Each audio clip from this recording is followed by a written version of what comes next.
Салам, қымбатты достор. Мен Зузу Качиевамын. Бүгін қызықты тема қаралады. Лайк басқанды, жана башкалар менен бөлүшкөндү унутпаңыздар. Кубанычта болом. Подкасттын темасы ысымдарыбыз же аттарыбыз бизге кандай таасир этет? Розаны Роза дейсиңби, же ага башка ат бересиңби, ал баары бир деле Розадай жыттана берет. Сөз жана анын бизге тийгизген күчтүү таасири. Биз интернеттеги веб-сайттарга киргенде куки файлдарын колдонуу шарттарын шак эле кабыл алабыз. Туурабы? Эмне үчүн дароо кабыл алабыз? Туура сөздөр тандалганы үчүн. Куки файлдары биз колдонгон сайттын маалыматтарды чогултат. Эгер бир нерсе сатып алып аткан болсок, кредит картыбыздын маалыматын да алат. Интернетти колдонууда бул сөздү укканда ойго дароо эле таттуу токоч келет. Себеби куки деген сөз токоч деп которулат. Ал эми токочтор кимге эле жакпайт? Ооба, жогорудагы сунуштуу туура сөз тандалганы үчүн эле кабыл аларыбыз талашсыз. Интернетке кирген сайын, мисалы, силерге байкоо салабыз, кабыл аласызбы деген сөздөр чыга турган болсо, кандай сезимде болот элек? Бир аз кооптонокпуз, туурабы? Албетте, куки деген сөз атайлап жаман угулбаш үчүн тандалган. Ал сөз Unix аттуу программдоо тилинен келип чыккан. Башында ал атүгүл сыйкырдуу куки деп аталган. Андан соң сыйкырдуу токочтордон ким эле баш тартат эле? Бул тек гана ойлор, бирок бул жашоодон алынган. Негизи, сөздөрдүн адамдардын чечимдерине чоң таасир этерин көрсөткөн мисалдар абдан көп. Биз бир эксперимент жүргүзүлгөн экен. Анда эки машиненин кагылышкандай кылып жасап, адамдарга көрсөтүшүптүр.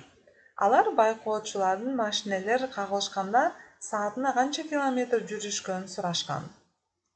Машинелер бири-бирин сүзгөндө канча менен жүрүп келатышканын деп сурашканда, алар саатына 54 километр деп жооп беришкен экен.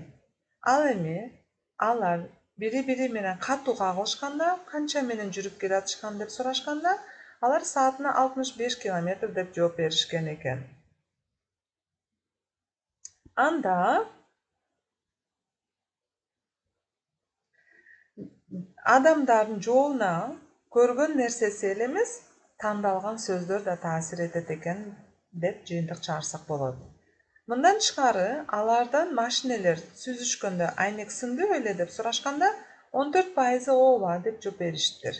Ал эми катуу кагылышканда айнек сындыбы эле деп сурашканда, ооба деп жооп бергендер 32% түзүптүр.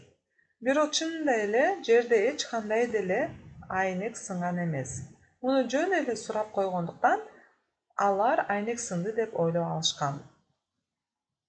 Ысымдар кандай таасир этет бизге? Атыбыз менен байланыштуу нерселердин баарына тартылып турганыбыз өзүбүз да байкабай калышыбыз мүмкүн. Бирок бул дайыма бизге таасир этип турат.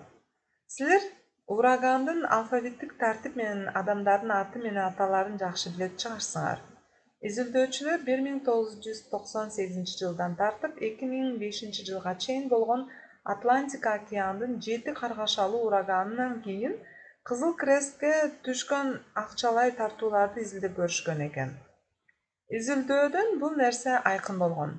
2005 жылы Катрина ураганы Нью-Йорк Орлеанга бүлгүн түшүргөн. Кызыктуусу, ошондо К тамгасынан башталган адамдар ага чейин табигый кырсыктарга 4% тартуу кылышкан. Ал эми Катрина ураганы болгондо 10% тартуу кылышкан.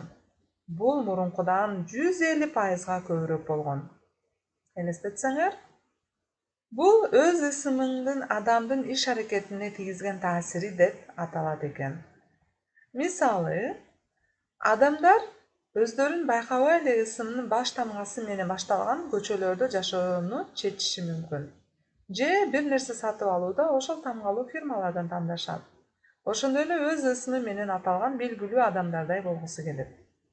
Ысымыбыздын биздин иш аракетибизге таасир этерин аты жөнүбүздү алфавитте канчанчы турары да көрсөтүп турат. Бул мектепте эле башталган.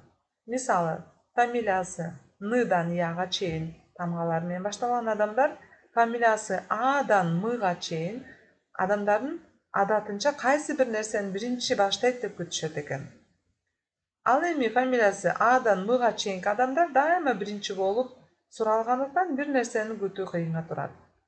Изилдөөчүлөр фамилиясы Ныдан Яга чейинки тамгалар менен башталган адамдарды күткөнгө үйрөнгөндүктөн кайсы бир жакшы нерселер мүмкүнчүлүк түзүлүп калса эле дароо жооп кайтарарын байкашкан. Окуу жайын бүткөн студенттер баскетболго бекер, бирок саны чектелүү билеттер сунушталганда фамилиясы алфавитте акыркы турганда дароо алышкан. Дагы бир изилдөөнүн доктордук наамга ээ болууга аракет жасап жаткан студенттин ичинен жумушка резюмелерин фамилиясын алфавитте биринчи тургандар эмес, акыркы тургандар дароо жибере баштаганы айкын болгон. Атүгүл бизнесте да компаниянын аталышы күчтүү таасир этет. 1979-жылы жүргүзүлгөн изилдөөдө Кошмо Штаттардын 200 фирманын ичинен 38-инин аталышы К тамгасынан башталган. Ал эми 200 компаниянын ичинен 98 кишинин атынын ушул тамгалар камтылган. Эми эки сүрөттү элестетсеңер, бири тегерек, бири жылды сыяктуу бурчтары учтуу фигуралар тартылган. Анан адамдардын кайсынысын маалума, кайсынысын таккет деп аталат деп сурашкан. Адамдардын көбү тегереги маалума, учтуусу таккет деп аталган деп айтышкан. Эмне үчүн? Алардын аталышы тамгалардын угулушу менен байланыштырышкан. Атүгүл мектепке бара элек балдар да ошентип жооп беришкен. Бул тест 1920-жылдарда германиялык Вольфганг Кёхер деген психологдун сөздөрү кандай кабыл аларыбызга байланыштуу изилдөөсүнөн алынган. Бул изилдөө айрым сөздөр жумшак угулары, айрым сөздөр катуу же кулак кескидей угулары айкын болгон. Андыктан бир фирма ачып аталышын тандап жатканда маалума сыяктуу жумшак, жагымдуу, кулакты кеспегидей угулушун каалайсызбы? Же таккет сыяктуу катуу, шарт, түз угулушун каалайсызбы? Ушуну чечип алышыңыз керек. Мына ушундан улам Кошмо Штаттардагы алдыңкы компаниялардын аталышын каткалан К тамгасы камтылган. Мисалдар: таккет сыяктуу угулган компаниялар Nike, Netflix, Starbucks. А эгер маалума компанияларына Google, Apple, Pepsi. Ысымдардын угулушу атүгүл адамдарга да таасир этет. Белгилүү адамдардын ысымы ысым эле эмес, брендтерге да айланган. Кызыктуусу, айрымдардын жумшак угулган аттары каткалаң угулган аттарга, каткалаң угулган аттарды жумшак угулган аттарга алмаштырган учурлар болгон. Мисалы, жумшак каткалаңга Эрик Марлан, Jamie Foxx, Laura Hollins, Agnes Dean. Каткалаңдар жумшакка Лизи Грант, Лана Дель Рей, Натали Хершланд, Натали Портман. Демек, компаниянын аталышы болобу же адамдынбы, ысым тек гана ысымды билдирбейт. Мына достор, ушундай маалымат менен бөлүштүм. Силерге жакты деп үмүттөнөм. Менин каналыма жазылгыла жана эмки көрүшкөнчө жакшы калыңыздар.